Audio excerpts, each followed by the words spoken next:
The charcoal moved across the paper in careful strokes, capturing the delicate curve of a rare orchid petal. I'd been documenting this particular specimen for 3 hours now, my back aching from hunching over the drafting table. But I couldn't stop.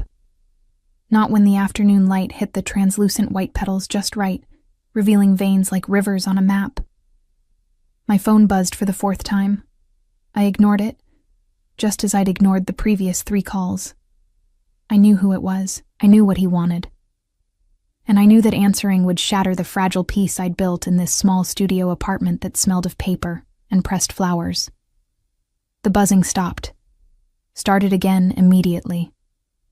With a sigh that came from somewhere deep in my chest, I set down the charcoal and picked up the phone.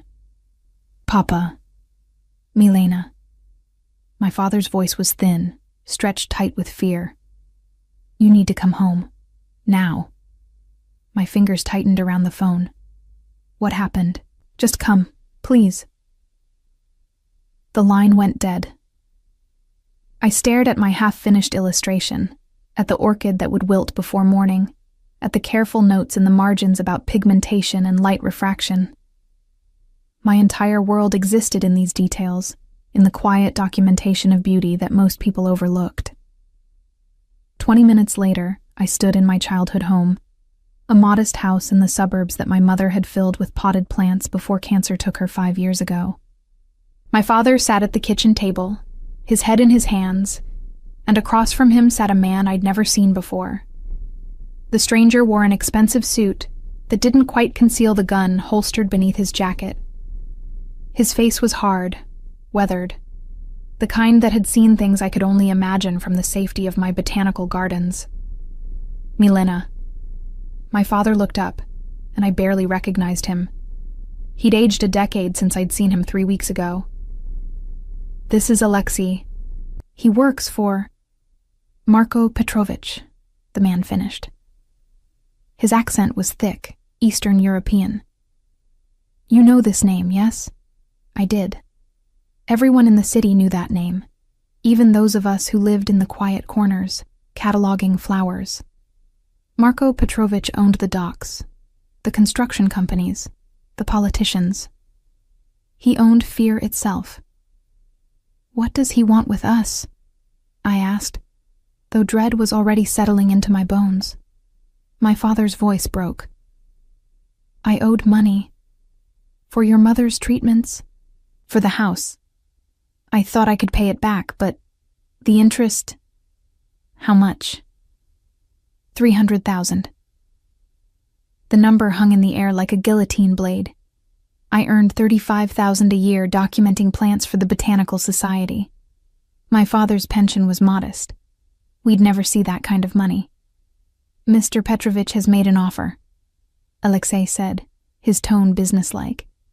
"A generous offer, considering the circumstances." "What offer?" I heard my voice as if from a distance, already knowing somehow that my life was about to split into before and after. "Marriage." The word was simple. Final. "He needs a wife," Alexei continued. "For appearances. His business associates, they prefer to deal with family men, stable men. You marry him, your father's debt disappears. You get a house, security, everything you need. It's business. I'm not a business transaction." "Everyone is a business transaction, Miss Milena. The question is whether you're a good one or a bad one. For your father's sake, I hope you're good." I looked at Papa, at the man who'd read me stories about botanical explorers, who'd encouraged my obsession with capturing the invisible details of petals and stems. The man who was now asking me to sacrifice myself on the altar of his mistakes. "If I refuse?"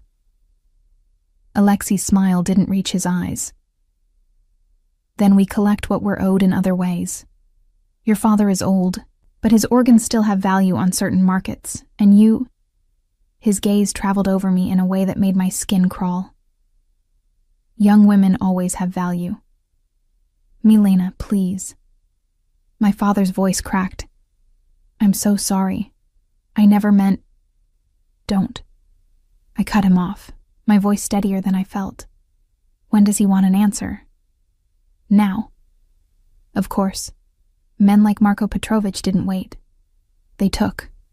I thought about my studio apartment, my unfinished illustrations, the orchid that would be dead by morning. I thought about the botanical expedition I was supposed to join next month, documenting rare alpine flora. I thought about freedom. Then I looked at my father and knew I'd already made my choice. Fine. I'll marry him. The wedding was held 3 days later in a courthouse downtown. I wore a simple white dress I'd bought at a department store the day before. No veil, no flowers, no pretense that this was anything other than what it was. A contract written in desperation and signed in surrender. Marko Petrovich stood at the altar in a black suit that probably cost more than my car. He was taller than I'd expected, with dark hair swept back from a face that might have been handsome if it weren't so cold. His eyes were the gray of winter storms, and when they landed on me, I felt assessed, catalogued, and dismissed in the span of a heartbeat. We'd met exactly once before the ceremony, a 5-minute conversation in which his lawyer outlined the terms of our arrangement. I would live in his house. I would appear at his side when required. I would not embarrass him. In return, my father's debt was forgiven, and I would receive a monthly allowance that was more than I'd made in a year. We did not discuss love. We did not discuss intimacy. We did not discuss anything that resembled an actual marriage. Do you, Milena, take this man? I do. My voice was clear. I would not cry. I would not show weakness. If I was being sold, I would at least maintain my dignity. Do you, Marko, take this woman? Da. Yes. The single word in his native tongue, as if he couldn't be bothered to speak English for this charade. I now pronounce you husband and wife. There was no kiss. Marko turned away before the officiant finished speaking, already reaching for his phone. Business calls that couldn't wait, even for the pantomime of his own wedding. I stood there, a gold band burning on my finger, and wondered what exactly I'd just become. The reception was held at an exclusive restaurant I'd never heard of, filled with men in expensive suits and women dripping in diamonds. I sat at the head table, Marko's new wife, his latest acquisition. He barely looked at me, spending the evening in deep conversation with men whose eyes were as hard as his. You're the artist, a woman said, sliding into the chair next to me. She was perhaps 60, elegant in the way only old money could achieve. Marko mentioned you illustrate plants. Botanical documentation, I corrected automatically. I worked with, the State Botanical Society. Worked? I gestured vaguely at the room, at my new reality. I assume I'll be too busy being Mrs. Petrovich now. Her laugh was soft, almost pitying. Oh, darling, you'll have more time than you know what to do with. Marko doesn't believe in wives who work, but he also doesn't believe in wives who exist. You'll be invisible in a house full of people. She patted my hand and drifted away, leaving me with a prophecy that would prove devastatingly accurate. That night, Marko brought me to his mansion, a sprawling estate on the outskirts of the city. He showed me to a guest room on the second floor. Your room? He said simply. And yours? Third floor. You won't be disturbed. He closed the door before I could respond, his footsteps echoing down the marble hallway. I sat on the edge of the bed in my wedding dress, a ring on my finger and a stranger for a husband, and finally let myself cry. 3 months into my marriage, I could count on one hand the number of times Marko had spoken directly to me. Our conversations consisted of brief exchanges about appearances, galas he needed me to attend, dinners where I was expected to sit silently and look presentable, charity events where I played the role of devoted wife to an audience who would never know the truth. I learned the rules quickly. Don't speak unless spoken to. Don't ask questions about his business. Don't expect him at meals. Don't wait up. Don't hope. The mansion became my gilded cage, beautiful and suffocating in equal measure. I spent my days in the studio I'd set up in the sunroom, the one concession Marco had made when I'd asked, through his assistant, if I could have a space to work. He'd agreed with the same disinterest he showed everything about me, as long as I didn't make a mess or interfere with household operations. So I worked. I documented every plant in the mansion's extensive gardens.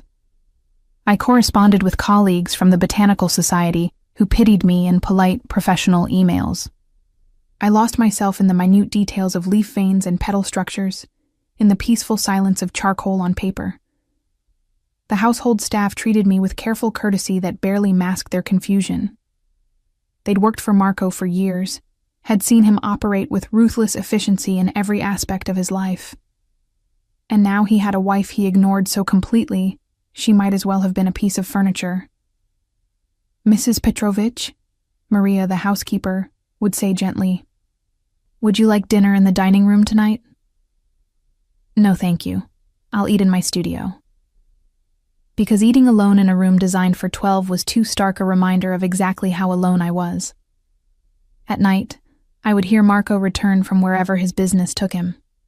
His footsteps would climb the stairs, pause briefly on the second-floor landing as if he might knock on my door, then continue up to the third floor. The pattern never varied.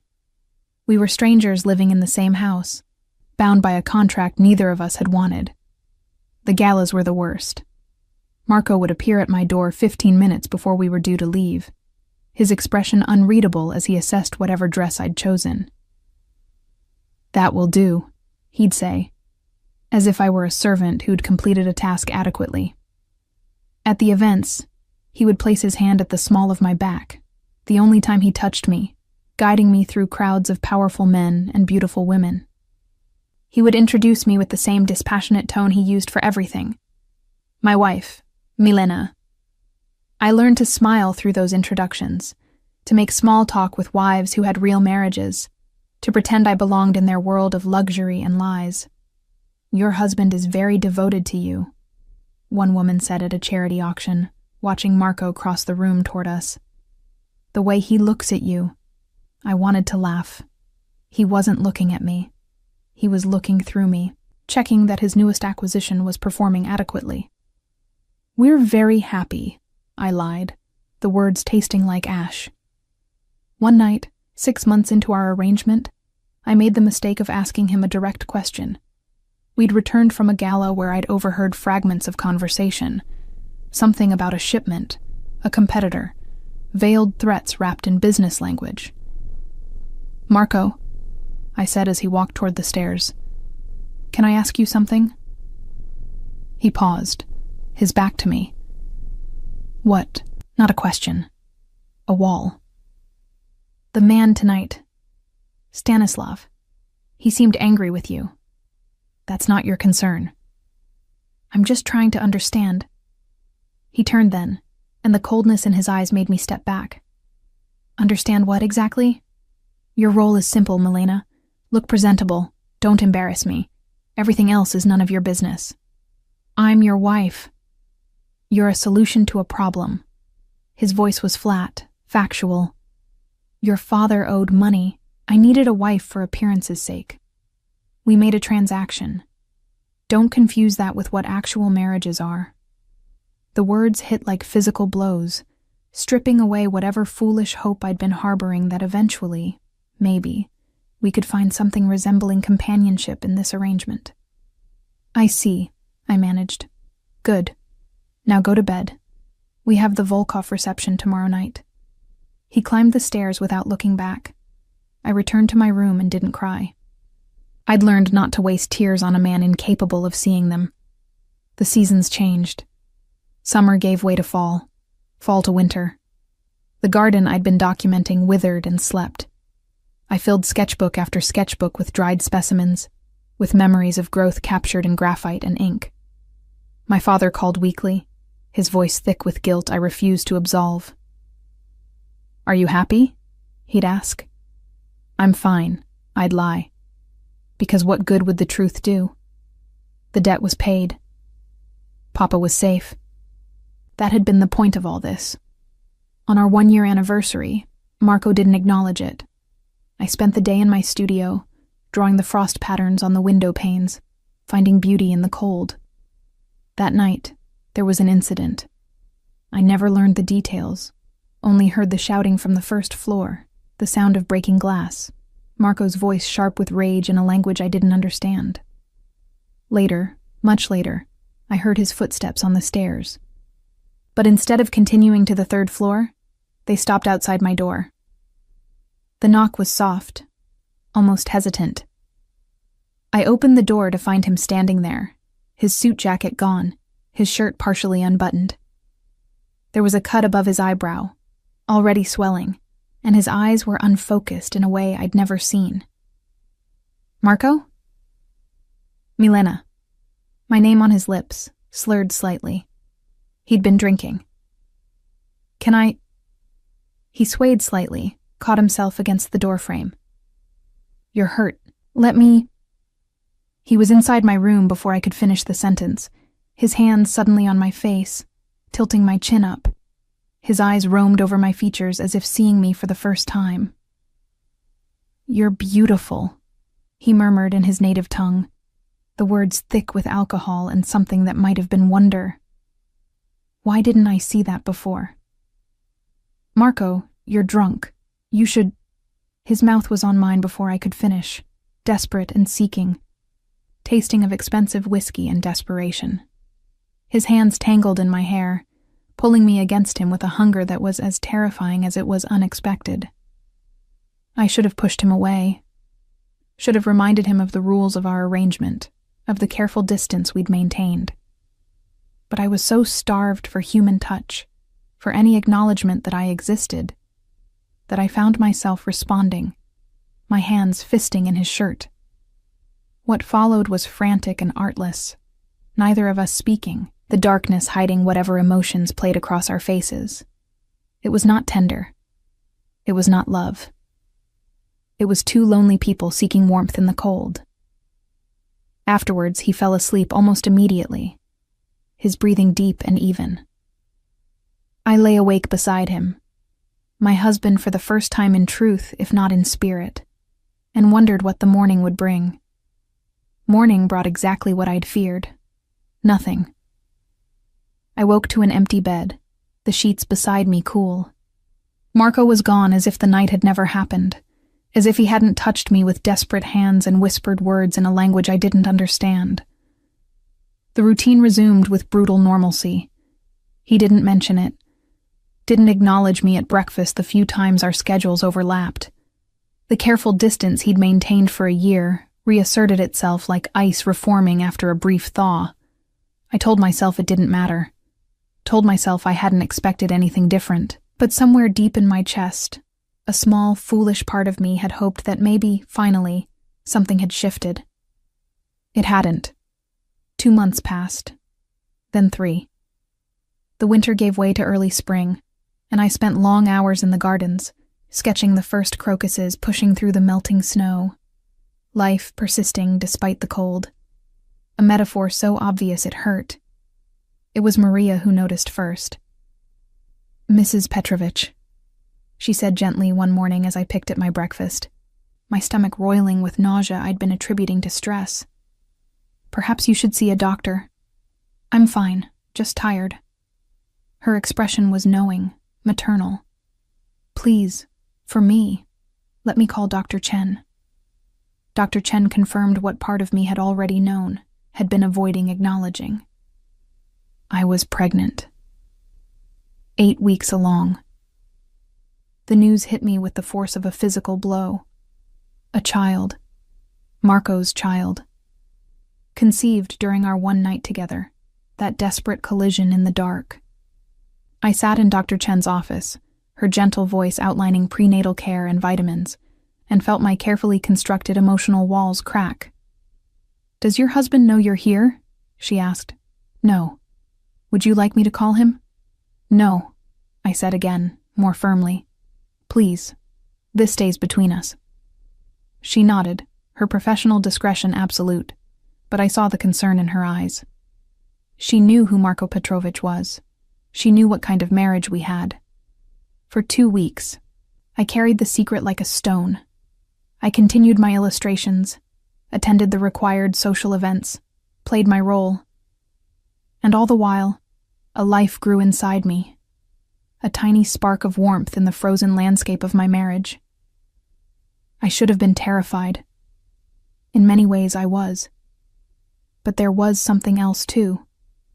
A fierce, protective love that surprised me with its intensity. This child was mine. Whatever else was true, whatever happened next, this child was mine. The decision crystallized slowly, then all at once. I couldn't stay. Couldn't raise a child in this cold, loveless house, watched but not seen, acknowledged but not cherished. My child deserved more than to be another acquisition in Marco's collection. I began planning carefully, small withdrawals from my monthly allowance, squirreled away over weeks. Contact with a friend from the Botanical Society who'd moved to Oregon, who didn't ask questions when I inquired about positions there. A storage unit where I could keep my important possessions, my sketchbooks and reference materials. I would leave after the next gala. One final performance, and then I would disappear into a new life, a new name, somewhere Marco's reach couldn't extend. The night of the gala arrived. I dressed carefully in a black gown that was loose enough to hide the slight curve of my belly, still subtle at 11 weeks, barely noticeable. I touched up my makeup, covering the shadows under my eyes that had become permanent fixtures. Marco appeared at my door, as always, 15 minutes before departure. But tonight, his gaze lingered on me for a moment longer than usual, his brow furrowing slightly. "You look different," he said, the first personal observation he'd made in months. "Different how?" He shook his head, dismissing whatever he'd noticed. "Never mind. Let's go." The gala was like all the others. Glittering people in glittering clothes. Champagne I couldn't drink but held for appearance's sake. Conversations about nothing and everything. Marco's hand at the small of my back. Cold and impersonal. I made my rounds, said my goodbyes to the few people I'd come to know over the past year, though they didn't know they were goodbyes. This was my last performance, my final act in this particular play. "You seem different tonight," one of the other wives observed. "Happier, maybe?" I smiled, thinking of my packed bags hidden in the back of my closet, of the bus ticket in my purse. "Do I?" "Whatever it is, it suits you." If only she knew. The gala was winding down when it happened.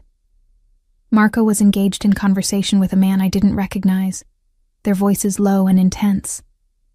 I stood beside him, the invisible wife, when suddenly his hand tightened on my waist. Not the casual touch of guidance, but something urgent, almost protective. "Excuse us," he said abruptly, pulling me away from the conversation. His jaw was tight, a muscle jumping beneath the skin. "What's wrong?"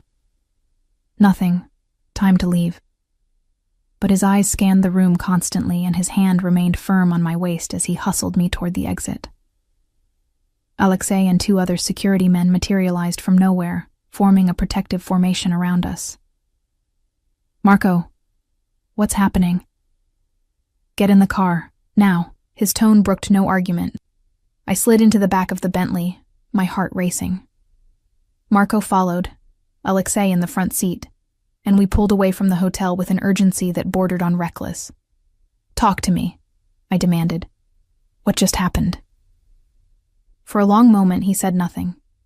Then, there was a threat. Against me. Someone in that room was carrying. Carrying what? "A gun, Milena. Someone came to that gala planning to kill me." The words hung in the air between us. This was his world, I realized with cold clarity. This constant danger, the violence lurking beneath the expensive suits and polite conversation. This was what I was escaping, what I refused to raise my child around. Are you... "I'm fine. Alexei's men handled it." He rubbed his face, the gesture weary. You're safe. That's what matters. The unexpected concern in his voice caught me off guard. I looked at him, really looked, and saw something I'd never seen before.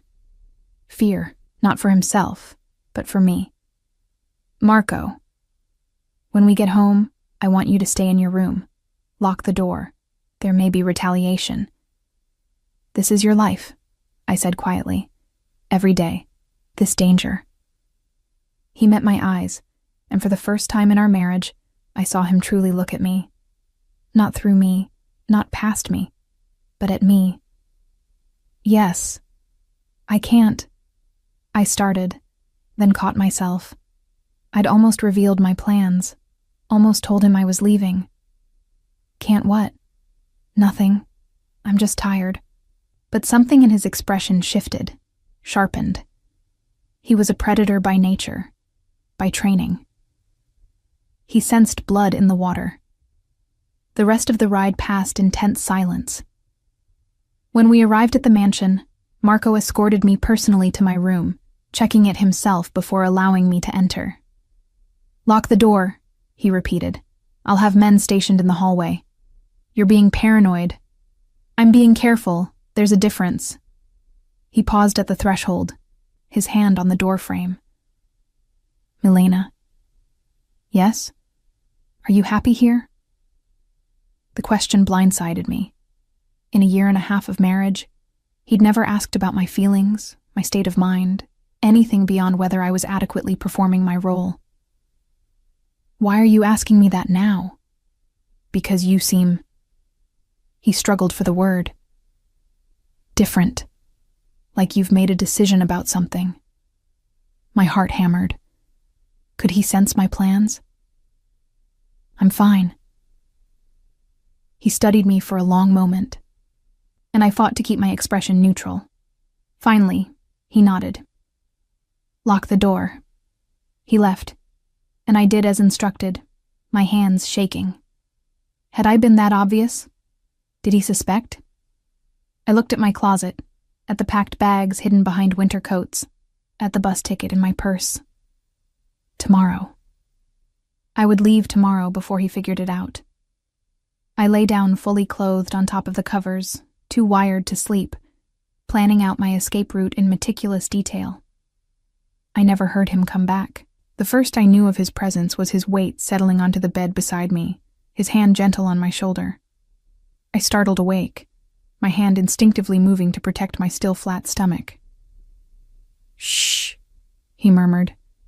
It's just me. Marco? What are you? I couldn't sleep. His voice was rough, strained. Kept thinking about what could have happened tonight. If Alexei hadn't spotted him. If the timing had been different. I sat up slowly, confused by this vulnerability, this crack in his armor. But nothing happened. You're safe. Am I? He laughed, the sound bitter. I'm never safe, Milena. That's the price of my life. But you shouldn't have to pay that price. I don't understand what you're saying. He turned to look at me, and in the dim light from the window, I saw something raw in his expression. Tell me the truth. Are you planning to leave me? My breath caught. Don't lie, please. Not about this. The please undid me. In 18 months of marriage, I'd never heard him say that word to me. Never heard anything approaching a request, rather than a command. Yes, I whispered. I was going to leave tomorrow. He closed his eyes, a muscle in his jaw working. Why? Why? I nearly laughed at the absurdity of the question. Marco, we're not married. Not really. We're two strangers living in the same house, going through the motions of something that doesn't exist. Is that truly how you see us? How else should I see it? You ignore me. You treat me like a piece of furniture. The only time you've touched me in 18 months was when you were drunk and hurting. My voice cracked despite my attempt to remain composed. I can't live like this anymore. There's more, isn't there? Something you're not telling me. I hesitated, my hand moving unconsciously to my stomach. His eyes tracked the movement, and I saw the exact moment understanding dawned. You're pregnant. It wasn't a question. Yes. How long have you known? 2 weeks. And you were going to leave without telling me. His voice was flat, carefully controlled. You were going to take my child and disappear. Your child? I found myself angry now, all the suppressed emotion of the past year boiling to the surface.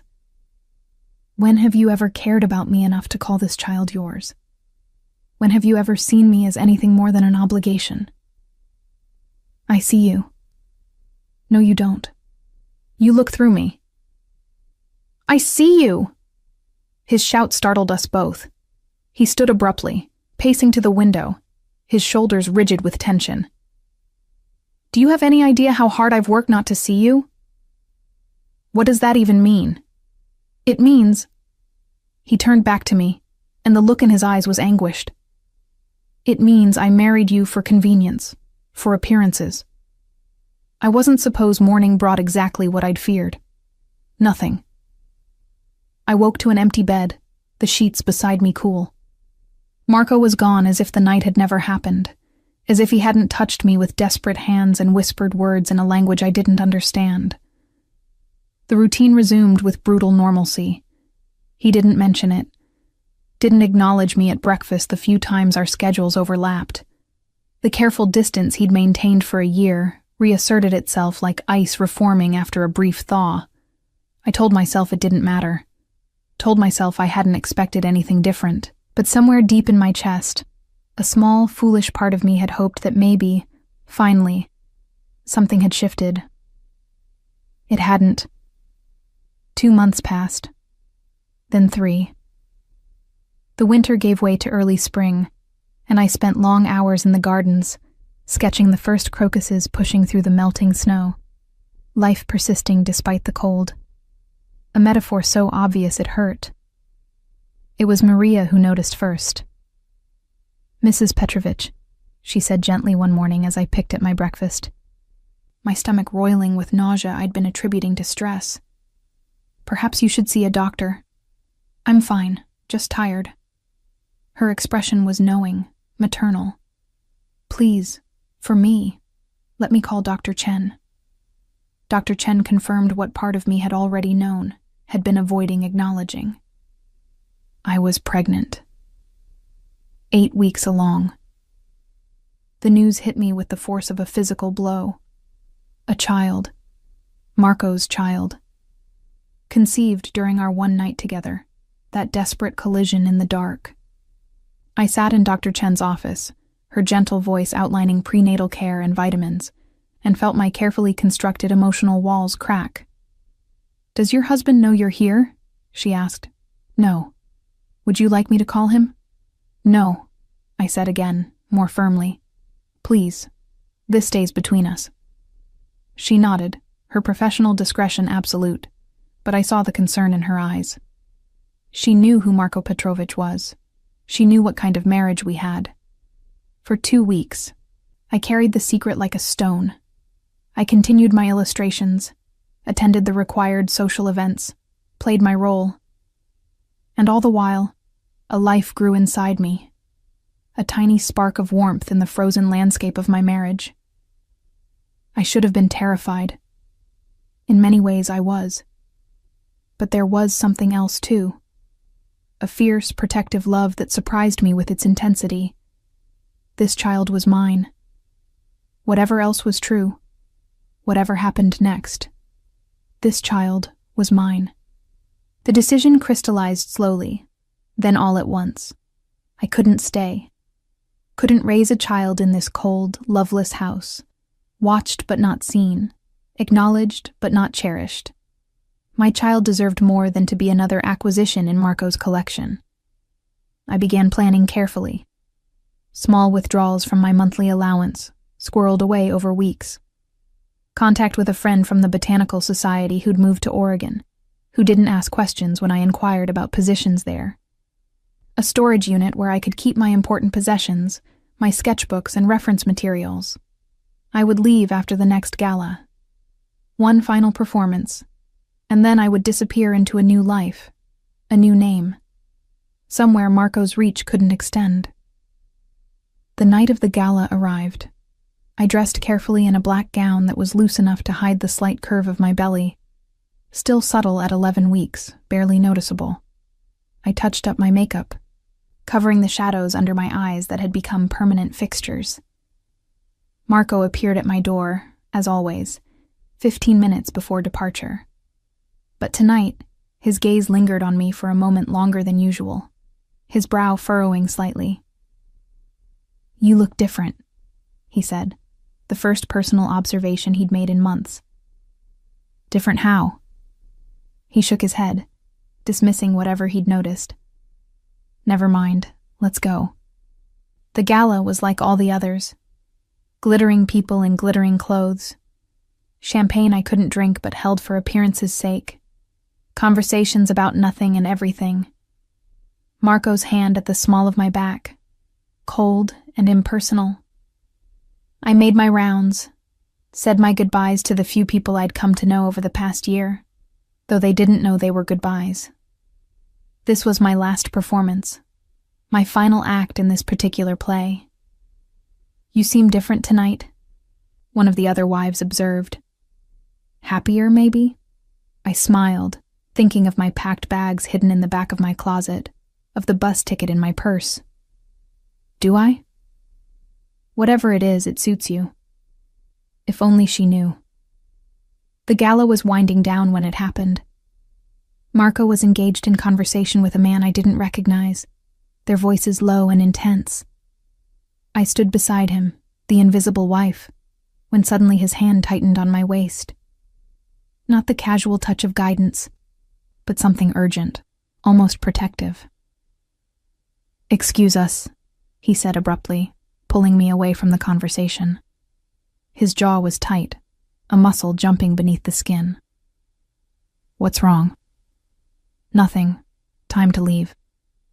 But his eyes scanned the room constantly, and his hand remained firm on my waist as he hustled me toward the exit. Alexei and 2 other security men materialized from nowhere, forming a protective formation around us. "Marco, what's happening?" "Get in the car, now." His tone brooked no argument. I slid into the back of the Bentley, my heart racing. Marco followed, Alexei in the front seat, and we pulled away from the hotel with an urgency that bordered on reckless. "Talk to me," I demanded. "What just happened?" For a long moment he said nothing. Then, there was a threat. Against me. Someone in that room was carrying. Carrying what? "A gun, Milena. Someone came to that gala planning to kill me." The words hung in the air between us. This was his world, I realized with cold clarity. This constant danger, the violence lurking beneath the expensive suits and polite conversation. This was what I was escaping, what I refused to raise my child around. Are you? "I'm fine." Alexei's men handled it. He rubbed his face, the gesture weary. "You're safe. That's what matters." The unexpected concern in his voice caught me off guard. I looked at him, really looked, and saw something I'd never seen before. Fear, not for himself, but for me. "Marco, when we get home, I want you to stay in your room. Lock the door. There may be retaliation." "This is your life," I said quietly. "Every day. This danger." He met my eyes, and for the first time in our marriage, I saw him truly look at me. Not through me, not past me, but at me. "Yes. I can't." I started, then caught myself. I'd almost revealed my plans, almost told him I was leaving. "Can't what?" "Nothing. I'm just tired." But something in his expression shifted, sharpened. He was a predator by nature, by training. He sensed blood in the water. The rest of the ride passed in tense silence. When we arrived at the mansion, Marco escorted me personally to my room, checking it himself before allowing me to enter. "Lock the door," he repeated. "I'll have men stationed in the hallway."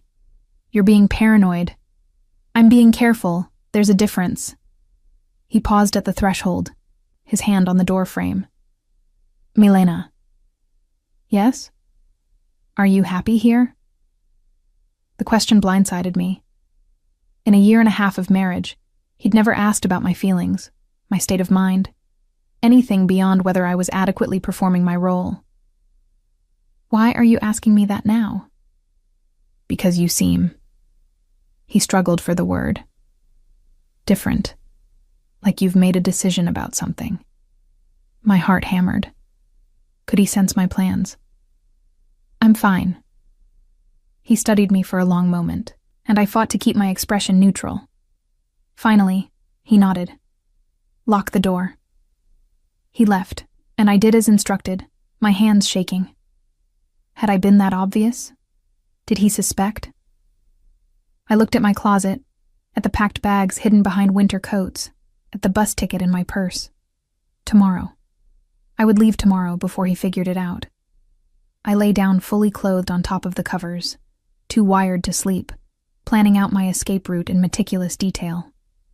The bus left at 6 a.m. I'd slip out before dawn, before the household stirred, before Marco's security detail changed shifts. Maria would find my note hours later. By then, I'd be states away. I never heard him come back. The first I knew of his presence was his weight settling onto the bed beside me, his hand gentle on my shoulder. I startled awake, disoriented, my hand instinctively moving to protect my still flat stomach. "Shh," he murmured. "It's just me." "Marco, what are you—" "It must be past midnight. What are you doing here?"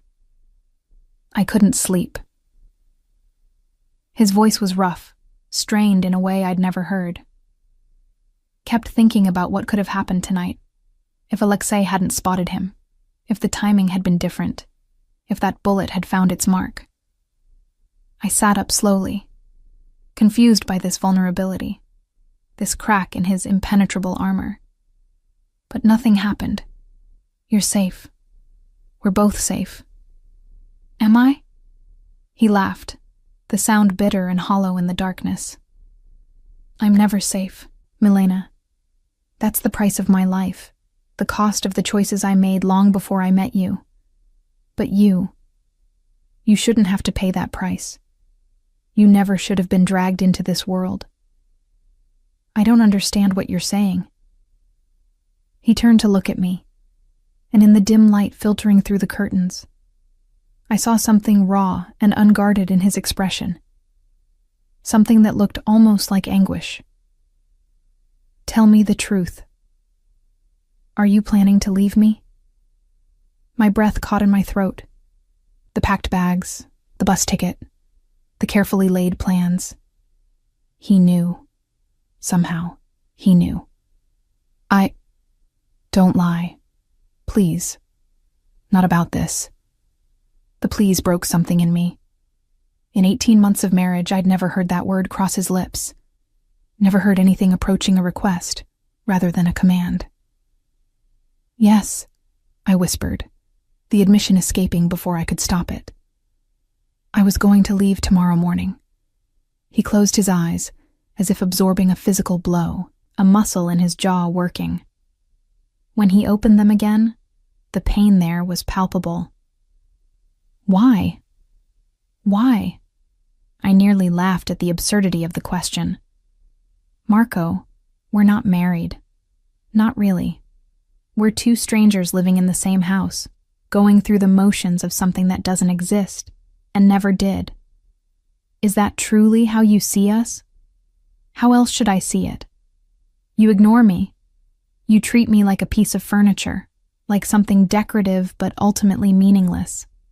The only time you've touched me in 18 months was when you were drunk and hurting, and even then, you pretended it never happened." My voice cracked despite my desperate attempt to remain composed. "I can't live like this anymore. I won't. There's more, isn't there? Something you're not telling me. I hesitated, my hand moving unconsciously to my stomach again. His eyes tracked the movement with predatory focus, and I saw the exact moment understanding dawned in those gray depths. You're pregnant. It wasn't a question. It was a statement of fact, delivered with the same certainty he brought to all his business dealings. Yes. How long have you known? 2 weeks. Maybe a little more.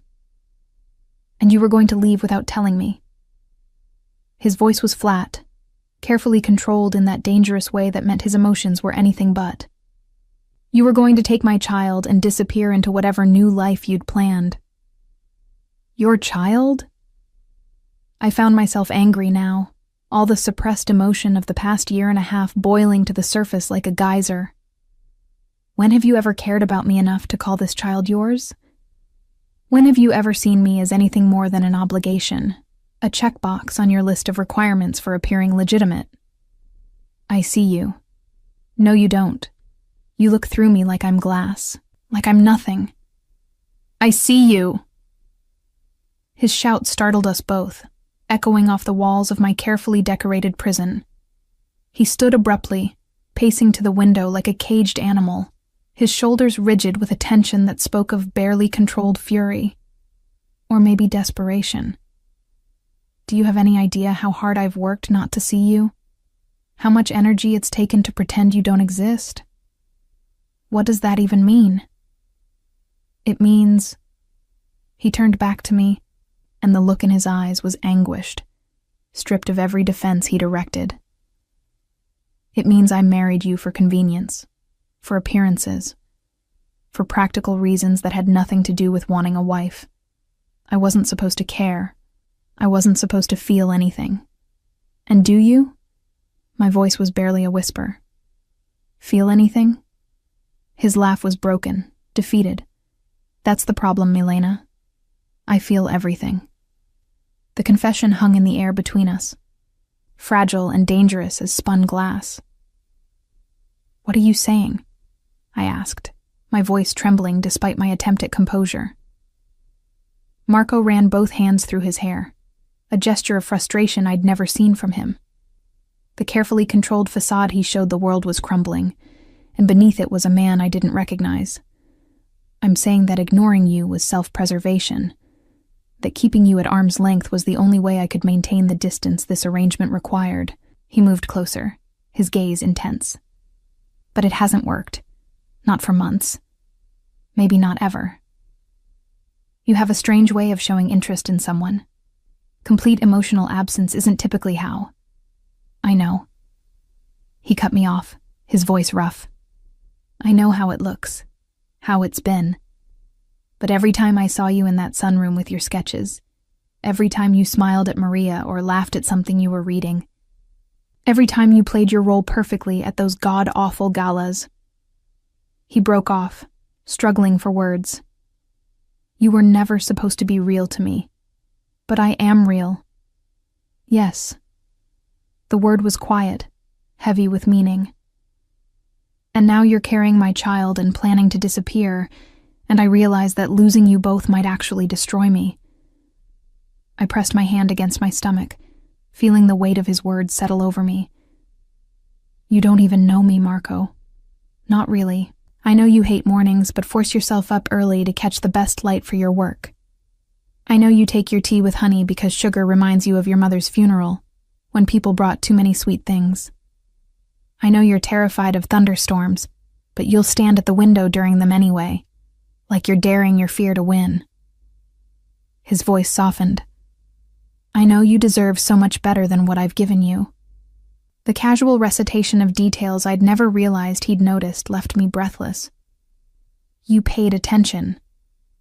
I couldn't help it, even when I was trying not to. That night, I whispered, when you came to my room. You remembered, didn't you? The next morning, you remembered everything. His expression confirmed it. Yes. Then why did you pretend it never happened? Why did you go back to ignoring me? Because I didn't know what else to do. He sank onto the edge of the bed, suddenly looking exhausted. My entire life is built on control, Milena. Every action calculated, every emotion buried. And then I touched you. And for the first time in longer than I can remember, I felt completely out of control. It terrified me. I sat beside him, maintaining a careful distance despite the pull to move closer. So you shut me out. So I shut you out, he agreed, like a coward. We sat in silence for a long moment, the weight of 18 months of misunderstanding heavy between us. The baby, he said finally. Are you healthy? Is everything all right? Dr. Chen says everything looks normal. I'm almost 12 weeks now. 12 weeks. He absorbed this, his hand moving as if to touch my stomach, then hesitating. May I? I nodded, unable to speak. His palm settled against my abdomen, warm through the thin fabric of my dress. There was nothing to feel yet. No movement, no visible proof. But his touch was gentle, reverent in a way that made my eyes sting with tears I refused to shed. I've been so stupid, he murmured. So focused on maintaining distance that I almost lost everything that matters. What are you asking me, Marco? He looked up, meeting my eyes. I'm asking you to stay. Not as an arrangement, not as a contract, but as my wife. Really my wife. Let me try to be the husband you deserved from the beginning. You're asking me to bet my future and my child's future on the possibility that you might learn to care. No. His voice was firm. I'm telling you I already care. More than I knew how to handle. I'm asking you to let me prove it. I wanted to believe him. God, how I wanted to. But a year and a half of loneliness had built walls that couldn't be dismantled by a single conversation in the dark. I don't know if I can do this, I admitted. Trust you. Trust this. What happens when the novelty wears off? When you remember why you kept me at a distance in the first place? That won't happen. You can't promise that. You're right. He surprised me by agreeing. I can't promise I won't make mistakes. I can't promise this will be easy. But I can promise I'll try. Every day. I'll try to be what you and our child need. Why now? I asked, the question that had been haunting me. Why does it matter now when it didn't matter for 18 months? Because I almost lost you tonight. His voice was raw. When I realized someone in that room wanted me dead, my first thought wasn't for myself. It was for you. What would happen to you if something happened to me? And then I came home and felt this distance between us. This wall you'd built. And I knew. I knew you were leaving. And I realized that losing you to my own cowardice would be worse than any bullet. The vulnerability in his admission cracked something in my carefully guarded heart. I can't just forget the last year and a half, I said quietly. I can't pretend the loneliness didn't happen, that the isolation didn't hurt. I would never ask you to forget, only to let me try to make up for it. How? He seemed to consider this, his hand still resting on my stomach. I could start by moving into this room, by actually sharing a life with you instead of existing in parallel, by being present instead of absent. That's terrifying, for both of us. His smile was slight, sad. I've spent so long keeping people at a distance. I'm not sure I remember how to let someone in, but I want to learn, with you.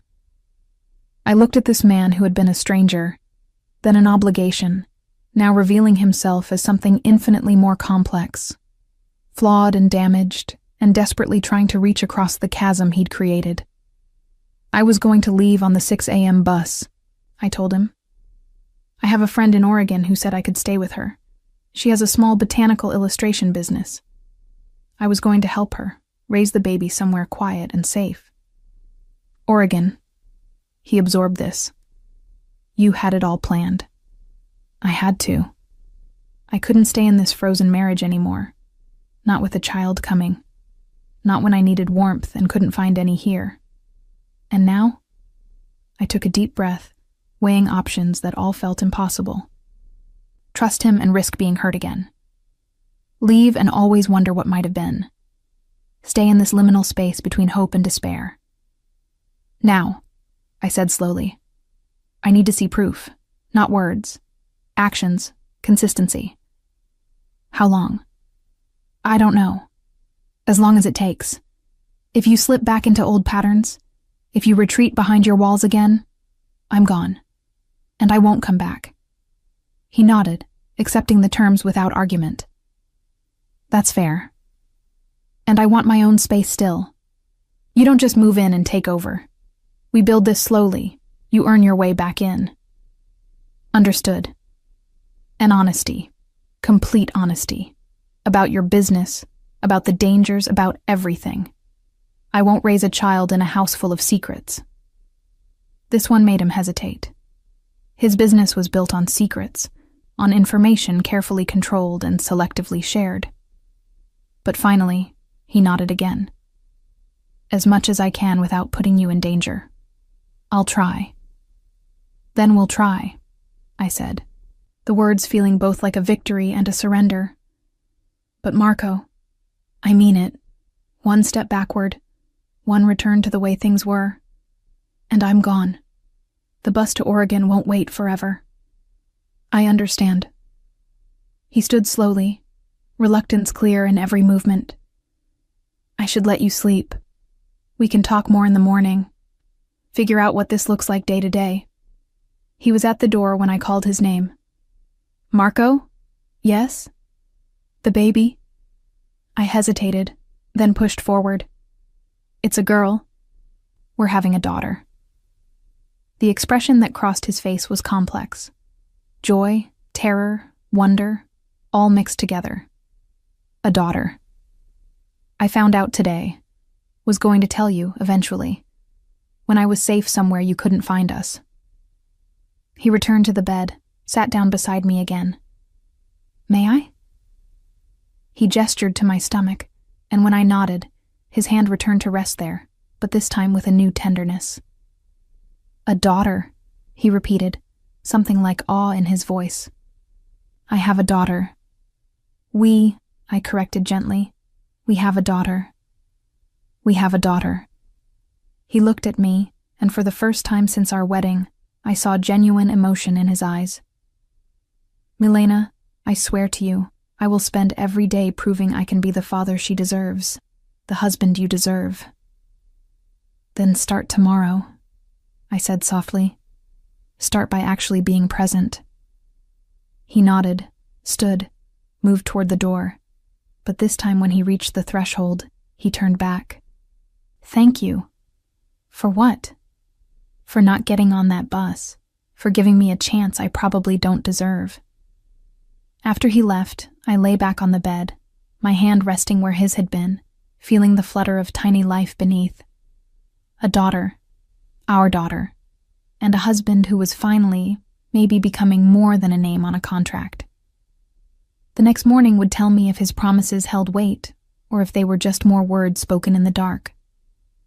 But for tonight, for this moment, I let myself hope.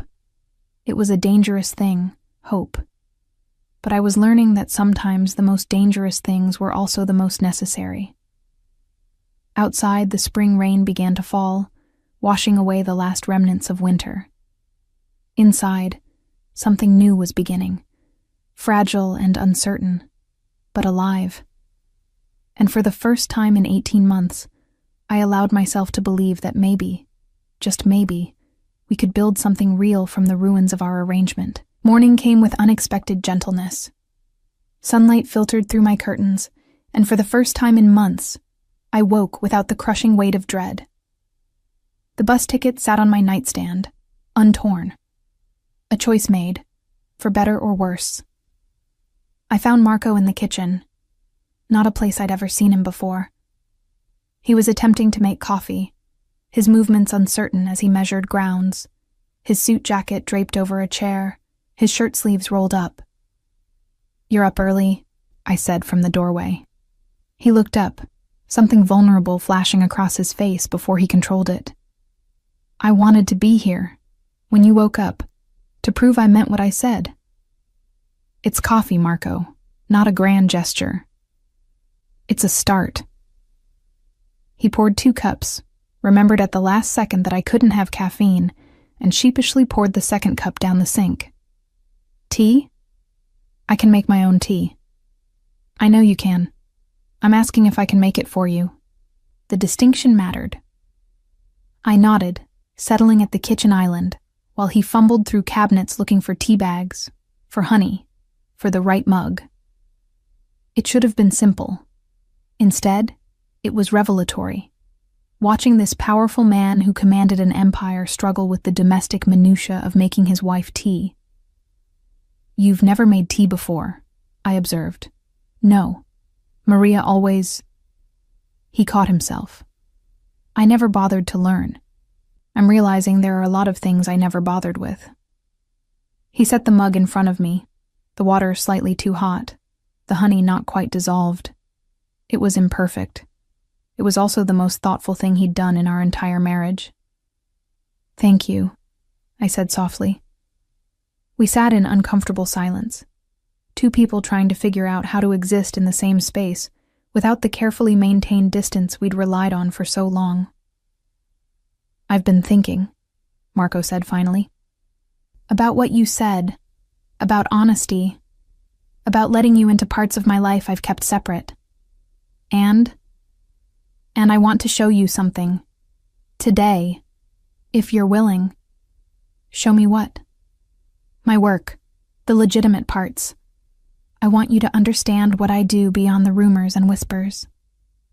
I studied him over my tea. This was trust, I realized. A man who'd built his empire on secrecy, offering transparency. "All right." The Petrovic Industries headquarters was a gleaming tower downtown, all glass and steel and carefully projected legitimacy. Marco's hand rested at the small of my back as we entered, a familiar gesture, but different now, present instead of performative. His office occupied the entire top floor, with views of the city that would have been breathtaking if I hadn't been so focused on the man beside me. "This is where I spend most of my days," he said, gesturing to the space. "Import-export primarily, legal goods through legal channels, shipping routes, customs documentation, supplier negotiations. You're trying to convince me you're just a businessman. No." He met my eyes directly. "I'm trying to show you that part of what I do is just business, not all of it. I won't lie and say my empire is entirely clean. But it's not entirely dirty either. Why does that distinction matter? Because our daughter will inherit this." His hand moved to rest over mine, over my still flat stomach. "And I want her to inherit something she can be proud of, not just afraid of." The sincerity in his voice caught me off guard. This wasn't performance. This was genuine concern for a child who wouldn't be born for months. "You're thinking about her," I said softly, "about what kind of father you'll be." "I think about nothing else. I've been thinking about it since the moment you confirmed the pregnancy. What kind of world I'm bringing her into. What she'll think of me when she's old enough to understand who I am." "And what have you decided?" "That I need to be better. Not perfect. I'll never be that. But better than I've been. For her. For you." Over the following weeks, Marco began the slow, difficult work of dismantling the walls he'd built. He moved his things into my room, our room now, but slept on the chaise lounge those first nights, giving me space to adjust. He joined me for breakfast every morning, learning how I took my tea, what I liked to eat, the small rituals that made me who I was. He asked about my work, really asked, sitting in my sunroom studio while I sketched, genuinely interested in the minute details of botanical illustration that I'd never thought anyone cared about. This one, he said, pointing to a detailed rendering of a rare orchid. Why did you choose to show the root structure? Because that's where the real story is. Everyone sees the flower, the obvious beauty. But the roots tell you how it survives, how it anchors itself, how it draws sustenance from its environment. His eyes met mine. Like people. Yes, like people. The changes weren't all smooth. There were moments when he retreated into old patterns, when the coldness would creep back into his voice during a stressful phone call, when I'd see him close himself off, rebuilding those protective walls. Each time, I'd remind him of his promise. Each time, visibly struggling, he'd tear the walls back down. I don't know how to do this, he admitted one night as we lay in the dark, him still on the chaise, me in the bed. Be vulnerable. Let someone see my weaknesses. You're doing it right now. It feels like standing naked in a snowstorm. It feels like that for me too. Really? He sounded surprised. You seem so natural at this, at openness. I'm not. I spent 18 months building my own walls, Marco. Learning not to need you, not to hope for anything from you. Tearing those down is just as hard. The honesty in the darkness created its own intimacy. Slowly, cautiously, we began to build something new. Not the cold arrangement we'd started with, but not yet the warm partnership we were reaching for. Something in between. Something fragile but growing. My body changed as the pregnancy progressed. The subtle curve became pronounced, undeniable. Marco's fascination with the changes bordered on reverent. He'd rest his hand on my stomach every night, feeling for the movements that grew stronger each week. She kicked me, I told him one evening, his hand warm against my skin. Let me feel.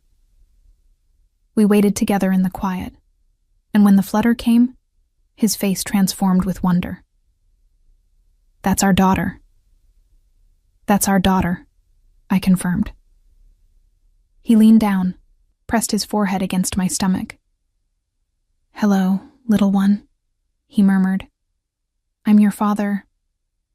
I know I haven't been very good at this so far, but I promise I'm trying. For you and your mother, I'm trying. The tenderness in his voice brought tears to my eyes. This was the man I'd married glimpses of, buried beneath layers of control and fear, but there, real, reachable. Come to bed, I said softly. Actually come to bed, not the chaise. He looked up, uncertain. Are you sure? I'm sure. That night, for the first time since our wedding, we shared a bed with intention. Not from drunken desperation, but from genuine desire for closeness. He held me carefully, as if I might break, his hand resting protectively over our daughter. Thank you, he whispered into my hair. For what? For staying. For trying. For giving me a chance to be better. Thank you for trying to be better. We fell asleep like that, tangled together, building warmth where there had only been cold. The threats to his empire didn't disappear. There were still late-night phone calls, tense meetings, moments when danger brushed close. But now he told me about them, warned me when to stay home, explained the precautions, included me in the reality of his world instead of pretending I existed outside it. Stanislav is making moves again, he said one morning over breakfast. My sources say he's been talking to the Volkovs about an alliance. Is that dangerous? Potentially. I'm handling it. How? He hesitated, old instincts warring with new promises. Business negotiations, reminders about boundaries, nothing you need to worry about. But if it becomes something I need to worry about, you'll tell me? Yes. And I believed him. The Boston Botanical Society reached out about a commission, a series of illustrations for their upcoming rare species catalog. It was the kind of work I'd dreamed of before my marriage, prestigious and challenging. "You should take it," Marco said when I mentioned it. "It's a lot of hours, a lot of work. You love it. Why wouldn't you do it?" "I thought you wanted me available for your events, your appearances. I want you happy." He said it simply, as if it were obvious. "Take the commission. I'll adjust my schedule around yours for once." So I did. I threw myself into the work, documenting rare orchids and endangered ferns with painstaking detail. Marco would sit with me in the evenings, watching me work, occasionally asking questions that showed he was genuinely trying to understand my passion. "You see the world differently than I do," he observed one night. "You see beauty in small things, details I'd miss. And you see connections, patterns, the big picture I sometimes lose in the details. Maybe that's why we work. Balance. Maybe." At 5 months pregnant, I attended my first gala since deciding to stay. This time, Marco's hand at my back felt different, present, connected. When people congratulated us on the pregnancy, his smile was genuine. "You're glowing," one of the other wives said. "Marriage clearly agrees with you." I looked at Marco, at the man who was trying so hard to be better, to be present, to be real. "It's getting there." That night, as we undressed for bed, he paused. "What did you mean earlier? That it's getting there?" "I meant that we're not there yet. Not at the marriage I dreamed of, but we're moving toward it, slowly." "Is slowly all right?" "Slowly is honest. Slowly is real. I'll take slow and real over fast and fake any day." He pulled me close, his hand splaying across my stomach where our daughter grew. "I love you," he said quietly. "I don't think I've said that. Not directly. But I do. I love you, Milena." The words settled into my chest, warm and terrifying. "I'm not there yet." "I know, but I'm getting there, slowly. Slowly is enough." He kissed my forehead. "Slowly is everything."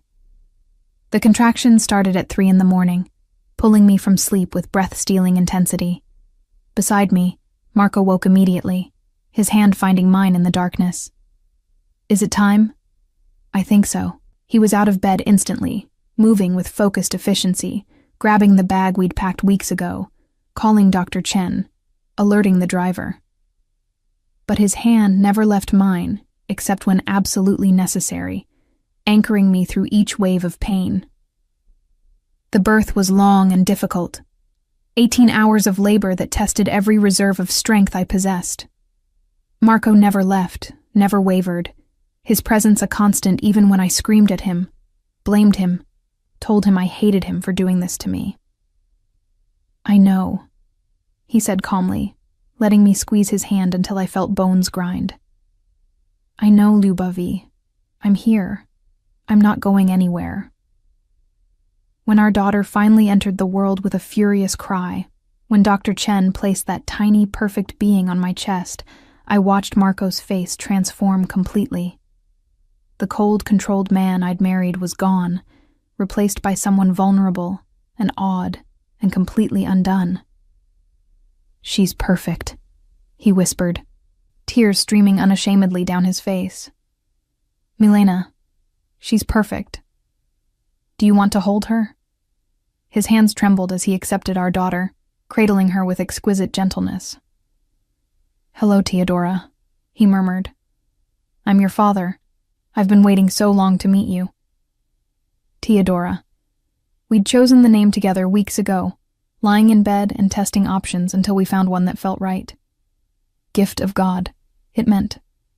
Our miracle born from a frozen marriage that had finally learned to thaw.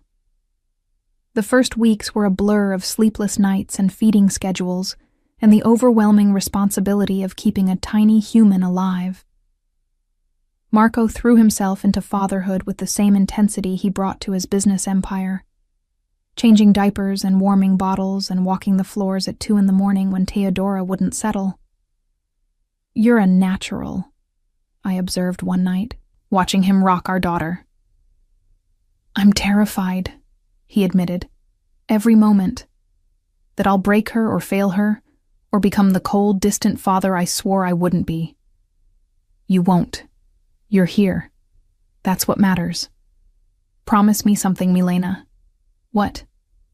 Promise me that if you ever see me slipping back, if I start building those walls again, you'll call me on it. Don't let me retreat. Not from you, not from her. I promise.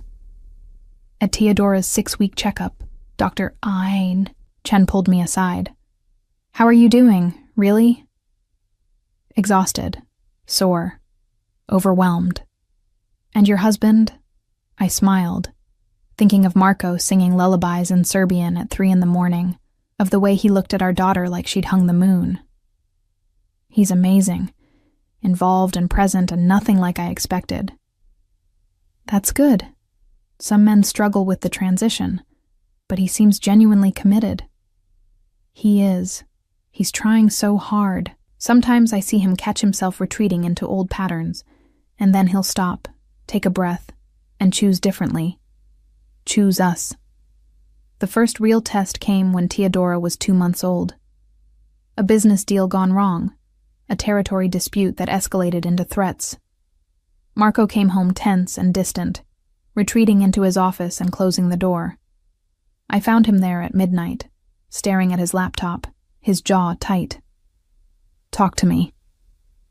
It's business, nothing for you to worry about. Marco.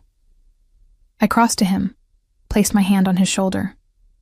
That's the old pattern, the old way. Remember your promise? He closed his eyes, shoulders sagging. The Volkovs are pushing into the North Docks. It's territory I've controlled for years. If I don't push back, I look weak. If I do push back, it could get bloody. What are you going to do? I don't know.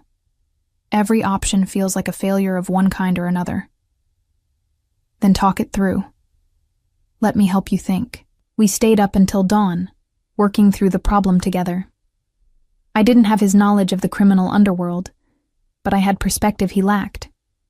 In the end, he found a solution that held his territory without escalating to violence, a series of strategic alliances that rendered the Volkovs' play ineffective. You did that, I said when he told me the outcome days later. You found a way to be strong without being cruel. We did that. Your questions helped me see angles I'd missed. Then maybe this works both ways. Maybe we make each other better. Maybe we do. Theodora grew, changing daily, each development a small miracle. Her first smile at 6 weeks, directed at Marco as he sang to her. Her first laugh at 3 months, a sound that made both of us stop everything just to hear it again. The way she'd track us with her eyes, already learning the faces of the people who loved her most. On our 2nd anniversary, 2 years since that courthouse wedding, Marco surprised me with dinner on the mansion's terrace. Theodora asleep in her bassinet beside us, fairy lights strung overhead. 2 years, he said, pouring me wine, water for himself in solidarity with my months of abstinence. I was thinking about where we were this time last year, strangers living in the same house. And now? I looked at him across the candlelight, at the man who'd learned to be vulnerable, who checked on our sleeping daughter 3 times a night just to be sure she was breathing, who'd dismantled his own armor piece by painful piece to build something real with me. Now you're my best friend, my partner, the father of my child, my husband in every way that matters. Even love? His voice was careful, hopeful. Especially love. The words came easily now, truth instead of hope. I love you, Marco. Not the man you pretended to be. Not the powerful, controlled exterior, the real you. The one who's terrified of failing us but tries anyway. The one who sings Serbian lullabies at 3 a.m. The one who asks my opinion about business deals and actually listens. He came around the table, pulled me to my feet, held me close. I love you, Milena. I've loved you since before I knew how to admit it. Thank you for staying, for giving me the chance to become someone worthy of you. You were always worthy. You just had to let yourself be seen. His kiss was deep and tender, promise and gratitude mixed together. When we parted, Theodora had woken up, watching us with her father's gray eyes, curiosity bright in her tiny face. "Hello, sunshine," Marco said, lifting her gently. "Did we wake you?" She cooed at him, her small hand reaching for his face. And I watched my husband, my real husband now, melt completely under his daughter's attention. This was what I'd been reaching for all along. Not the cold arrangement, not the distant coexistence, but this. Warmth and presence and genuine connection. Love born not from passion or convenience, but from two people choosing each other daily, choosing to tear down walls and build something better. The Botanical Society Commission had led to others. I worked from my sunroom studio while Theodora napped, Marco often joining us, answering emails while I sketched, creating a quiet domesticity I'd never imagined when I'd stood in that courthouse wearing a department store dress. "Do you ever regret it?" Marco asked one evening. "The way we started? The arrangement?"